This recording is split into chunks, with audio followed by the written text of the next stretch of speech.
कुंदन जिंदाल, इनका सवाल है कि बच्चों को कितने घंटे पढ़ाई करने देनी चाहिए या फिर उन्होंने पढ़ाई करनी चाहिए। मुझे अगर पूछोगे तो 4th क्लास तक के जो बच्चे होते हैं प्राइमरी, फिर उसमें KG1 KG2 सब आ गए, यानी करीबन 9-10 साल के बच्चे जो है उन्होंने तो घर में पढ़ाई नहीं करनी चाहिए। घर खेलने के लिए है, लोगों के साथ में रिश्ता बनाने के लिए है, गप्पे हाँकने के लिए है, माँ बाप के साथ में डायलॉग करने के लिए है। पढ़ाई के लिए घर होना ही नहीं चाहिए। स्कूल किसके लिए है फिर? स्कूल में बच्चे 5-6 घंटे के ऊपर रहते हैं, पहली क्लास से 5-6 घंटे के ऊपर रहते हैं। पहली से चौथी क्लास तक स्कूल में जो कुछ 6 घंटे 5 घंटे बच्चे रहते हैं, बस वो पढ़ाई का समय है। स्कूल में पढ़ाई होगी, घर में मजा होगी। क्या पढ़ाई केवल स्कूल में होती है? बच्चे इतने अच्छे ढंग से सीखते हैं, लोगों से बात करते हुए सीखते हैं, देखते हुए सीखते हैं, अनुभव से सीखते हैं। हम ये पढ़ाई का बोझ उन पर लाद कर बाकी उनकी सीखने की प्रक्रिया पूरी तरह से रोक देते हैं और सही मायने में उनको इंसान कर पंगु बना देते हैं। ये स्कूल की पढ़ाई इतनी महत्व की होती है कि उनको हम अपाहिज बना दे, पंगु बना दे। आप कोई भी साइकोलॉजिस्ट चाइल्ड के क्षेत्र में काम करने वाला हो, उसका साइंटिफिक किताब निकाल कर पढ़िए।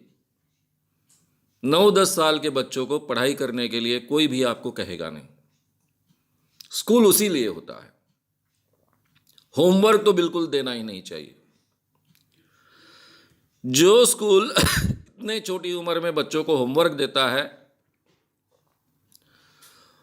उस स्कूल को एजुकेशन के बारे में कुछ भी मालूम नहीं, ये समझ लेना चाहिए हमें।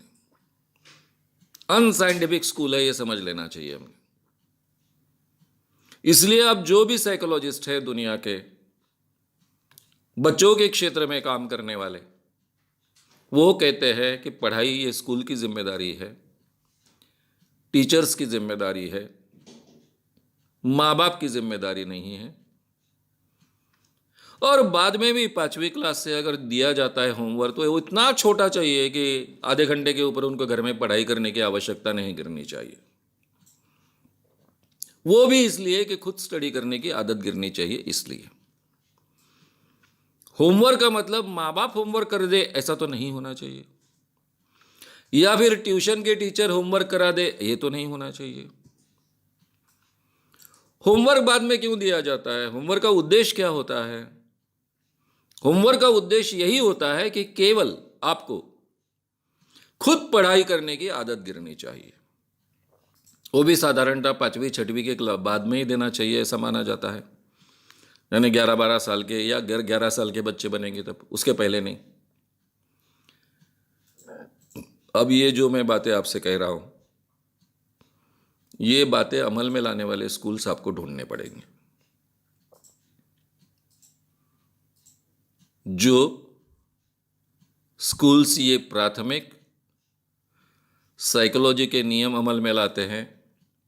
ऐसे ही स्कूलों में हमको बच्चों को डालना पड़ेगा। और उसके बाद में भी जब होमवर्क होता है तो बच्चों पर पढ़ाई का बोझ मत बढ़ाइए। बच्चों को अपने तरीके से बढ़ने दीजिए, फूलने दीजिए, खिलने दीजिए, जानकारी प्राप्त करने दीजिए, अलग अलग विषयों का ज्ञान प्राप्त करने का, अलग अलग लोगों के साथ मिलने का, उनके साथ में रहकर, उनके साथ में इंटरेक्शन कर कर अनुभव के आधार पर ज्ञान प्राप्त करने का अवसर उनको प्रदान कीजिए। उसमें बच्चे बहुत बेहतर ढंग से पलते हैं, बढ़ते हैं, उनकी ज़्यादा अच्छे ढंग से परवरिश होती है। आजकल मैं घर घर में जो दृश्य देखता हूं तो मुझे बहुत बुरा लगता है। मुझे लगता है मेरा बचपन बहुत अच्छा था। कम से कम हमारे माँ बाप हमारे पढ़ाई के लिए इतने पीछे नहीं लगते थे। मैं हमेशा सोचता हूं कि मैं आज जैसा KG1 KG2 से बच्चा होमवर्क कर रहा है, माँ बाप पीछे पड़े हैं, उसकी स्टडी ले रहे हैं। इस वातावरण में अगर मैं रहूं तो क्या मैं अपना दिमाग चला पाऊं? अपना दिमाग चलाना कभी सीख पाऊं? या इस पढ़ाई के बोझ के लीजिए ही मैं दब जाऊं?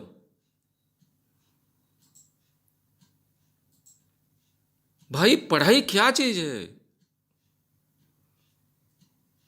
पढ़ाई करने की क्षमता हमें प्राप्त होना, उसको सही पढ़ाई है। मुझे जिस विषय का ज्ञान प्राप्त करना है मैं करूंगा ना। मुझ में वो क्षमता होनी चाहिए कि मुझे इस विषय का ज्ञान प्राप्त करना है तो कैसे करना है। उसकी प्राथमिक चीज़ें मैं बहुत अच्छे ढंग से समझता हूँ और आगे उसके जो भी मुझे उस क्षेत्र का अच्छे से अच्छा ज्ञान प्राप्त करना है तो मैं करूँगा। ये क्षमता प्राप्त करना सही मायने में पढ़ाई का अर्थ होता है। तो इसलिए आपने जो सवाल पूछा उसका बहुत विचित्र जवाब है, लेकिन मैं जो बोल रहा हूँ वो सही जवाब है। आपको इस ढंग की स्कूल कहाँ मिलेगी ये भी मैं कह नहीं सकता हूँ। नहीं तो दिन रात पढ़ाई के बोझ के तले ये जो विद्यार्थी आज के दब रहे हैं उसमें से उनका कुछ भी भला नहीं होने वाला है। अगर आपको ये वीडियो पसंद आया हो तो उसे ज़रूर लाइक करें। लोगों में ये अवेयरनेस फैलाने में हमारी मदद करें। वीडियो को ज़रूर शेयर भी करें। तो हमारे YouTube चैनल शाम मानव को विज़िट करें। ऐसे सारे वीडियोस का आनंद लेने के लिए हमारे चैनल को सब्सक्राइब करें। उसके लिए सब्सक्राइब बटन दबाएं। नए वीडियोस का नोटिफिकेशन पाने के लिए बेल आइकन दबाएं।